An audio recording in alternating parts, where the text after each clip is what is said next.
السلام علیکم ورحمۃ اللہ وبرکاتہ۔ السلام قرآن اکیڈمی کے معزز ناظرین و سامعین، آج میں آپ کی خدمت میں اردو گرامر اور قواعد کا ایک بہترین جز، جس کو جزو لا ينفک کہہ سکتے ہیں، جس کے بغیر اردو گرامر اور قواعد کی کوئی حیثیت باقی نہیں رہتی ہے، جس کو ہم جنس کہتے ہیں۔ آپ انگلش میں اسی کو جینڈر اور ہندی میں اسی کو لنگ کہتے ہیں۔ محترم سامعین، آپ اس بات سے اچھی طرح واقف ہیں کہ جنس کی اہمیت اردو گرامر اور قواعد کے اندر کیا ہے۔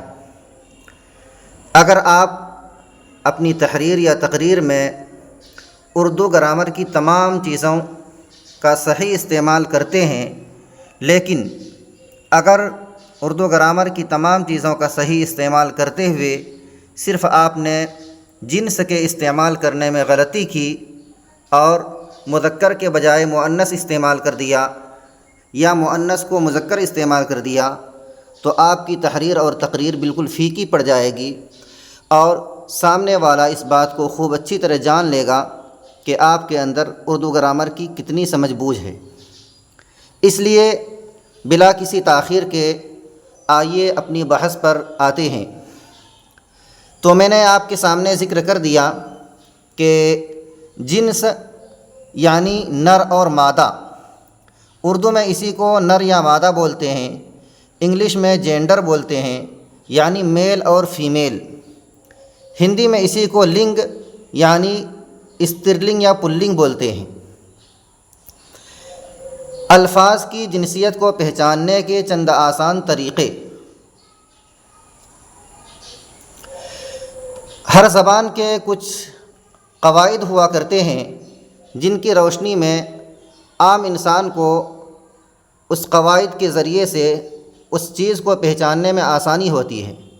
مذکر و مؤنث کے باب میں بھی اہل زبان نے کچھ قواعد اور کچھ آسان طریقے منتخب کیے ہیں جس کے ذریعے سے ہم یہ پہچان سکتے ہیں کہ یہ الفاظ مذکر ہیں یا مؤنث۔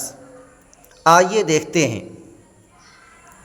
نمبر 1، جن الفاظ کے آخر میں دان، پان، مان، تاب، واں، سار، زار، ستان وغیرہ ہوں، وہ عموماً مذکر ہوا کرتے ہیں۔ دان کی مثال قلم دان، پان دان، یہ لفظ مذکر ہے۔ اسی طرح بان کی مثال نگہبان، مان کی مثال سائبان، تاب کی مثال آفتاب ماہتاب، واں کی مثال ساتواں آٹھواں، سار کی مثال کوہسار، زار کی مثال بازار، ستان کی مثال گلستاں۔ یہ تمام کے تمام الفاظ اردو میں مذکر استعمال ہوا کرتے ہیں۔ لیکن میں آپ کو یہ بات بھی بتا دوں کہ اکثر قاعدے خواہ وہ کسی بھی زبان کے ہوں، حتیٰ کہ عربی کے قاعدے بھی، وہ اکثری ہوا کرتے ہیں، کلی نہیں ہوا کرتے۔ کیا مطلب؟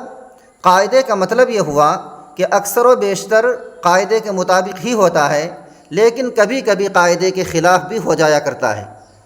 تو آپ اس سے ہرگز ایسا نہ سمجھیں کہ ہمیشہ ہی ایسا ہو کہ دان، بان، مان، تاب، واں وغیرہ مذکر ہی ہوں گے۔ ضرور بے ضرور اردو میں کچھ الفاظ ایسے ضرور ہوں گے جن کے آخر میں ان میں سے کوئی لفظ آئے لیکن وہ مذکر کے بجائے مؤنث استعمال ہوتا ہو۔ آئیے دوسرے قاعدے کی طرف چلتے ہیں۔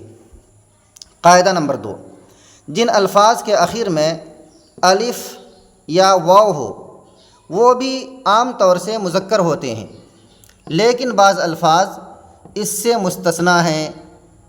جیسا کہ میں نے پہلے ذکر کیا کہ جو بھی قاعدے ہوتے ہیں وہ اکثری ہوتے ہیں۔ اسی میں سے آپ مثال دیکھیں، جن الفاظ کے آخر میں الف یا واو ہو وہ عام طور سے مذکر ہوتے ہیں۔ الف کی مثال صحرا یا دریا، دونوں کے آخر میں الف ہے۔ واو کی مثال کولہو، الو، یہ سب کیا ہے؟ مذکر الفاظ ہیں۔ لیکن اسی قاعدے میں سے بعض چیزیں مستثنیٰ ہیں، بعض چیزیں نکلی ہوئی ہیں، اس قاعدے سے باہر ہیں۔ مثال دیکھیں آپ، لیکن بعض الفاظ اس سے مستثنیٰ ہیں، جیسے سزا، فضا، غذا، یعنی یہ الفاظ مؤنث ہیں۔ کیسے معلوم ہوگا مؤنث ہیں؟ آپ ان کو صحیح طور پر دل کی حضوری کے ساتھ استعمال کر کے دیکھیں تو استعمال ہوتا ہے: چور کی سزا یہ ہے، آج کی فضا ابر آلود ہے، میری غذا بہت عمدہ ہے۔ یہ تمام کی تمام چیزیں مؤنث استعمال ہوتی ہیں، اس قاعدے کے برخلاف قاعدہ نمبر 2 میں جو کچھ بیان کیا گیا ہے اس قاعدے سے مستثنیٰ ہے، یہ چیزیں نکال لی گئی ہیں۔ نمبر 3، ستاروں، مہینوں، شہروں اور دریاؤں کے نام بھی عموماً مذکر ہوتے ہیں۔ ستاروں کی مثال مریخ، مشتری، زہرہ، یہ سب ستارے ہیں، عام طور پر مذکر استعمال ہوتے ہیں۔ مہینوں کی مثال جنوری انگریزی مہینہ یا عربی مہینہ محرم، مذکر استعمال ہوتے ہیں۔ شہروں کے نام پٹنہ، کولکاتہ، ممبئی اور بھی دیگر شہر۔ دریاؤں کی مثال جیسے ستلج، راوی، یہ سب عموماً مذکر استعمال ہوتے ہیں، لیکن اسی قاعدے کے کچھ مستثنیات بھی ہیں۔ مثال کے طور پر گنگا اور جمنا، یہ اس قاعدے سے نکلا ہوا ہے، مستثنیٰ کی مثال ہے کہ ان گنگا اور جمنا کے ماننے والوں نے، جو لوگ ان سے عقیدت رکھتے ہیں، ہمارے برادران وطن، ہمارے ہندو بھائی، وہ ان کو عقیدت مندی کی وجہ سے مؤنث مانتے ہیں۔ نمبر 4، جن الفاظ کے آخر میں پا یا پن، لفظ پا ہو یا لفظ پن ہو، جس الفاظ کے آخر میں، وہ بھی اکثر مذکر ہوتے ہیں۔ پا کی مثال بڑھاپا اور پن کی مثال بچپن یا لڑکپن، یہ بھی کیا استعمال ہوں گے؟ یہ پا یا پن والے الفاظ بھی مذکر استعمال ہوں گے۔ آئیے مذکر الفاظ کی چند مثالوں کو بھی دیکھتے ہیں۔ جیسے ابر، مذکر لفظ ہے، کیا کہیں گے؟ آج کا موسم ابر آلود ہے، ابر آلود تھا، تھی نہیں کہیں گے، مذکر ہے۔ آخر، کتاب کے آخر میں، کتاب کی آخر نہیں کہیں گے۔ ادب، آپ کا ادب، آپ کی ادب نہیں کہیں گے۔ ان تمام چیزیں، یہ تمام کی تمام چیزیں مذکر کے زمرے میں آتی ہیں۔